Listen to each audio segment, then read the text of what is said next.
जीवन में गरीबी और दुख का असली कारण। एक बार महात्मा बुद्ध एक गांव में अपने शिष्यों सहित घने पेड़ की छांव के नीचे बैठे थे। आसपास के गांवों से बहुत से लोग अपनी मानसिक समस्याएं लेकर महात्मा बुद्ध के पास आ रहे थे। महात्मा बुद्ध उन सब की मानसिक परेशानियों का समाधान देते। सब लोग खुशी खुशी अपनी समस्याओं का समाधान पाकर वहां से लौट रहे थे। वहीं से कुछ दूर पे बैठा एक भिखारी लोगों को बुद्ध के पास जाते हुए देख रहा था और अपने भाग्य को कोसता हुआ यही सोच रहा था कि अभी कुछ देर पहले तो ये लोग दुखी मन से मुंह लटकाए उस महात्मा के पास गए थे और अब इतना खुश होकर कैसे वापस लौट रहे हैं। आखिर माजरा क्या है? जरा मैं भी जाकर देखूं कि वो महात्मा ऐसा कौन सा खजाना बांट रहा है इन लोगों को।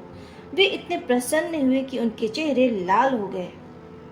जब वो भिखारी कुछ नजदीक गया तो उसने देखा कि ये महात्मा तो लोगों को प्रवचन देकर लोगों के दुख का निवारण कर रहे हैं। यह देखकर भिखारी के मन में भी तीव्र इच्छा हुई कि क्यों न मैं भी इन महात्मा को अपना दुख बताऊं। मुझे भी अपने दुख का समाधान अवश्य मिलेगा। बस फिर क्या था, समाधान पाने की लालसा लिए भिखारी महात्मा बुद्ध के पास पहुंचा और हाथ जोड़कर प्रणाम करते हुए बोला, हे महात्मा बुद्ध, मैं भी लोगों की मदद करना चाहता हूँ। मुझे लोगों की मदद करने की बहुत इच्छा है, लेकिन मैं कैसे मदद कर सकता हूँ? मैं बहुत गरीब हूँ। मेरे पास न तो पैसे हैं और न ही कोई ऐसी चीज़ जिससे कि मैं किसी की मदद कर सकूं। मैं कोशिश करने पर भी किसी की मदद नहीं कर सकता। मुझे भगवान ने इतना गरीब क्यों बनाया है? हे महात्मा, मुझ पर कुछ कृपा करो। इतना बोलते हुए भिखारी रोने लगा।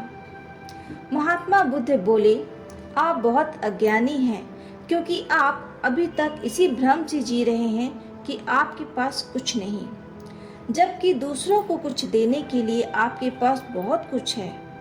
आप बिना धन और वस्तु के भी दूसरों की मदद कर सकते हैं।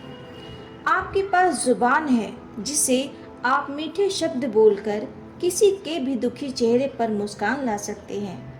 इन्हीं शब्दों की ताकत से आप किसी के भी टूटते हौसलों को फिर से मजबूत कर सकते हैं।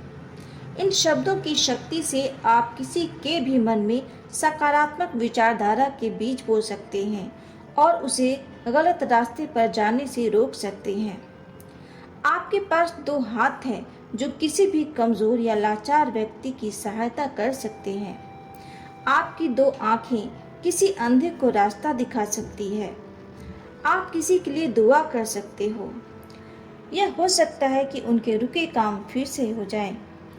आप किसी के अच्छे स्वास्थ्य की कामना कर सकते हैं, लेकिन अज्ञानतावश आप अब तक इस बात को समझ नहीं पाए और इस भ्रम में अब तक जी रहे हैं कि आपके पास मदद करने के लिए कुछ नहीं।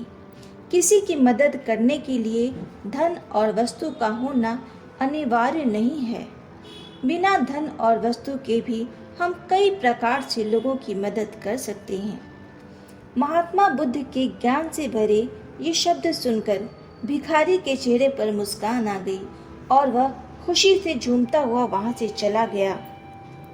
दोस्तों, इस कहानी से हमें यह सीख मिलती है कि हमारे पास जो कुछ भी है हमें उसी में खुश होना चाहिए, बजाय इसके कि जो हमारे पास नहीं है उसके लिए सोचकर हम दुखी हों और बिना मतलब के भी लोगों की मदद करें। इन्हीं से आपको परम सुख की प्राप्ति होगी।